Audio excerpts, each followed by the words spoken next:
여러분들 사이코메트릭 관련된 연구나 그리고 실제로 업무를 하다 보면 에너미 아이템이라는 용어를 배우실 거고, 그리고 이 에너미 아이템이 상당히 까탈스러운 문제입니다. 그러다 보니까 이제 저희가 자동 문항 생성을 하게 되면 이제 아이소모르픽 동형 문항을 이렇게 많이 생성을 해내는데, 처음 받는 느낌이 그렇게 동형 문항을 많이 생성을 해서 문항 데이터베이스를 구축을 하게 되면, 그러면 오히려 이 에너미 아이템에 대한 위험성이 더 증가하는 거 아닌가, 이렇게 상식적으로 이렇게 당연한 질문처럼 이렇게 나오는데요. 그래서 이 부분에 대해서 제가 좀 정리를 해야 될 것 같아서 오늘 비유를 또 준비했습니다. 안녕하세요, 저는 최프란이고요. 오늘 비유의 주제는 Enemy Item with Automatic Generation 입니다.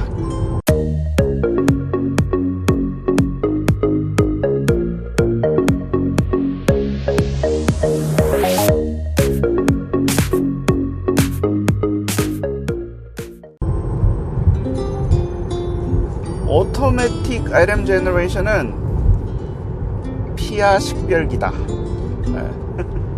여러분들 왜 군대 같은 데서 훈련 받다 보면 전투 상황에서 이게 피아 식별이 되게 중요하잖아요. 왜냐면 이게 적군인지 아군인지 막 대고 갈기고 막 이러면 이제 실제로 말이 일어나고요. 패닉이 오면, 극한 상황이 되면 이게 눈이 뒤집히는 거죠. 이성을 잃으니까 그렇게 되면 이제 더 큰 문제가 생기는 거예요. 이게 그냥 서로 쏘고 옛날에 전쟁사들 보면 그런 거 많이 있잖아요. 쏴라 그랬는데 으악 하고 아니 니가 이러면서 그걸 이제 전략으로도 많이 사용을 하고, 상식적으로 이제 피아 식별이 중요하고, 이게 적군인지 아군인지를 정확하게 구별해내는 능력, 그리고 그것을 어떤 식으로 판매를 하는가, 섞여 있을 때 어떤 식으로 이제 바라보는가 되게 중요한데, 이게 사이코메트릭에서도 되게 중요한 거죠. 여러분들 에너미 아이템에 대해서 아시는 분이 있고 또 좀 모르시는 분들이 있을 수도 있을 것 같아가지고 제가 조금 설명을 드리면, 에너미 아이템이라는 게 이제 여러분들 시험을 치는데 3번 문제를 이렇게 풀었어요. 그리고 답을 해내고 5번 문제나 이렇게 이제 넘어가는데, 가다 보니까 5번 문제를 풀다 보니까 3번 문제를 풀었던 3번 문제 자체가 5번 문제의 어떤 힌트가 되는 거예요. 이것 봐라 이러면 잠깐만, 그러고 3번 문제에 가가지고 3번 문제를 이제 지문이나 이런 걸 잘 분석을 해보면 거기에 5번 문제에 힌트가 들어있는 경우가 있을 수도 있죠.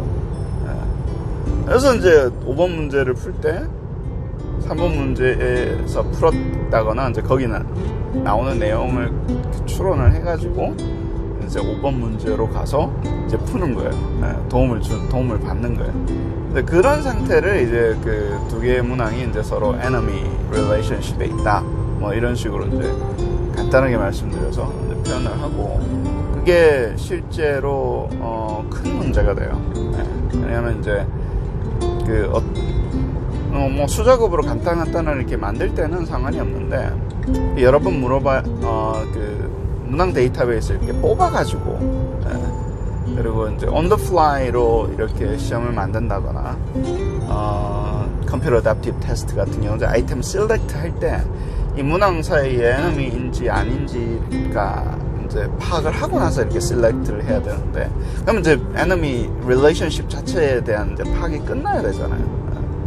근데 이 파악을 하는 방법이 아프리오리 선언적으로 혹은 이론적으로 엠피리컬한 데이터가 없는 상태에서 우리가 이제 파악을 해서 이제 잘 잡아내지 않으면, 일단 시험을 시행을 해놓고 혹은 파일럿 테스트를 통해 가지고 에너미 이 릴레이션십을 뒤에서 포스트 학 엠피리컬 데이터 애널리시스를 통해서 잡아야 되는데, 이 과정이 익스펜시브 하잖아요. 시험을 쳐봐야 되니까. 시험을 치고 있는데 그게 에너미면 어떡해. 그리고 같은 사람을 통해 가지고 이렇게 한 어드미니스트레이션 안에 문항을 집어넣어 놓고 봐야지 에너미인지 아닌지 보지, 이 시험과 저 시험 따로 있는 상태에서 에너미인지 아닌지를 보기가 쉽지가 않다고 상식적으로 생각을 해서, 한 시험에서 그 문항들이 얼마나 에너미한가? 아무튼 갑자기 애터미가 생각나네요. 네, 아무튼 그렇게 봐야 되는데 이게 어렵습니다. 어렵고 돈도 많이 들고 시험에 아주 큰 바이어스를 제너레이트 할 수 있고 시험의 퀄리티가 떨어지니까 저희가 그래서 컨트롤 하는 것을 하는 것이 되게 중요한데, 자, AIG로 넘어와서 AIG 같은 경우는 동양 문화를 많이 생성을 하니까 이제 그 에너미가 될 수 있는 확률이 높아지는 거죠, 사실은.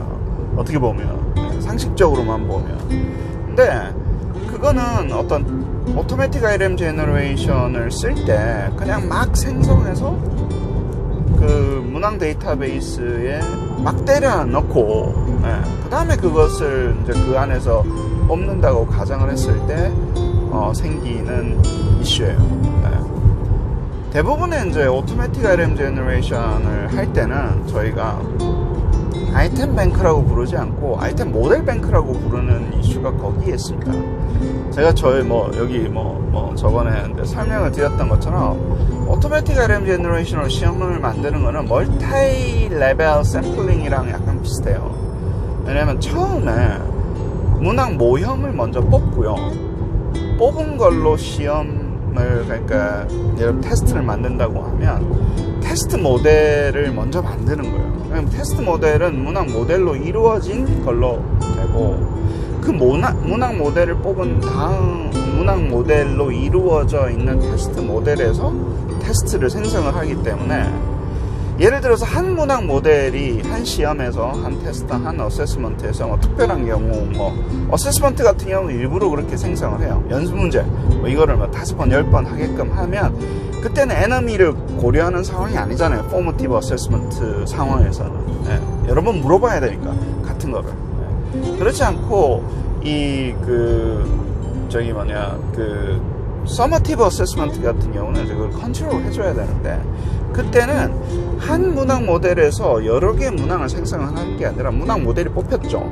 그러면 그 문항 모델에서 생성한 문항만으로 하나만 가지고 그 한 시험을 만들기 때문에, 어떻게 보면 에너미 아이템을 골라내기 위해서 피아 식별이 아주 뛰어나지는 거예요. 피아 식별이.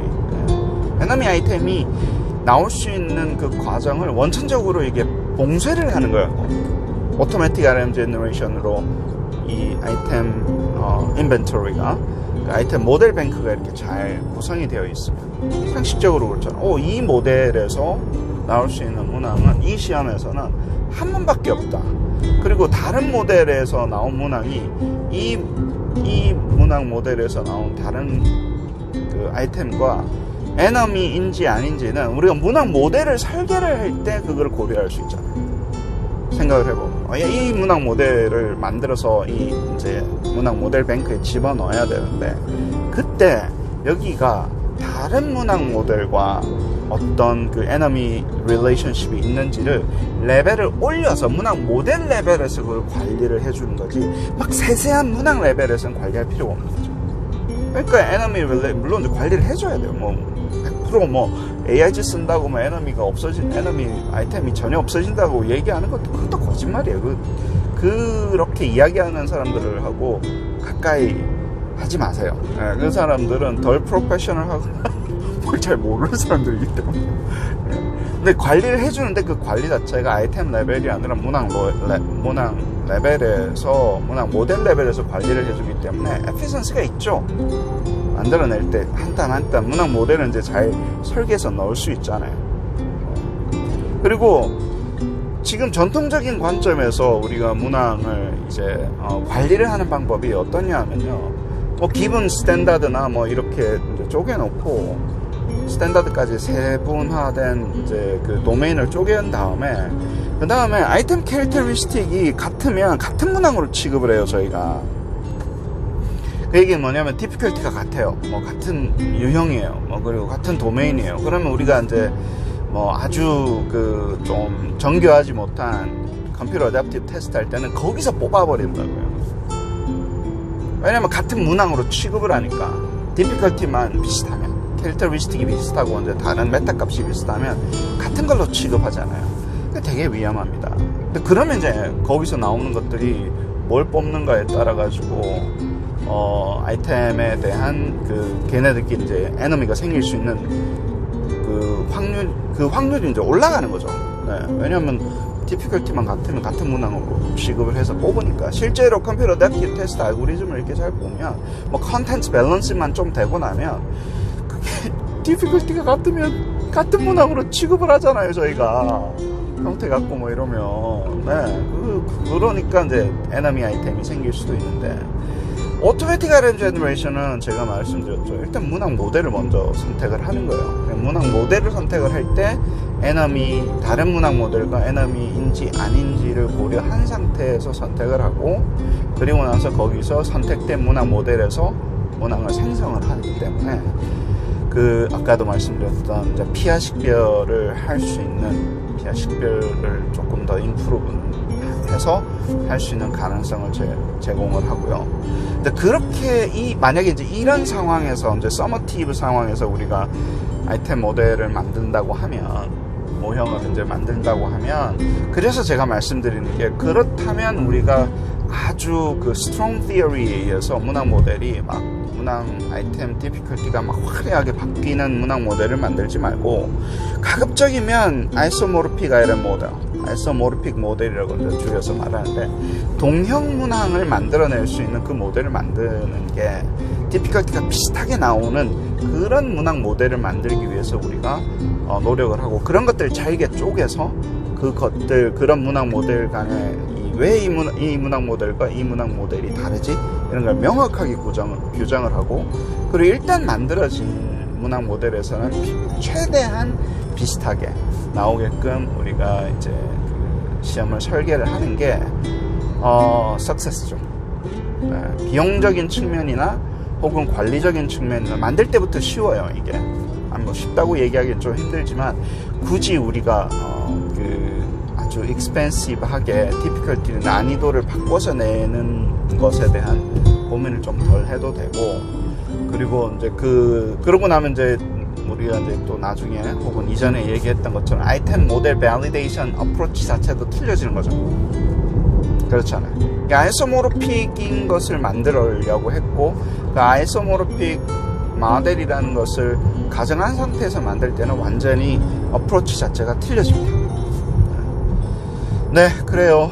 이게 다 연관이 돼 있어서, 이것도 제가 또 어느 분이 또 질문을 하셔서, 제가 지금 뉴욕을 가고 있는데 뉴저지 턴파이크를 타면서 또 이렇게 시간을 내가지고 이야기를 했네요. 그래요. 좀 길었네요, 그죠? 네, 오늘 여기까지 하시죠. 네, 오늘도 즐거운 하루, 그리고 평화로운 하루 되십시오. 네.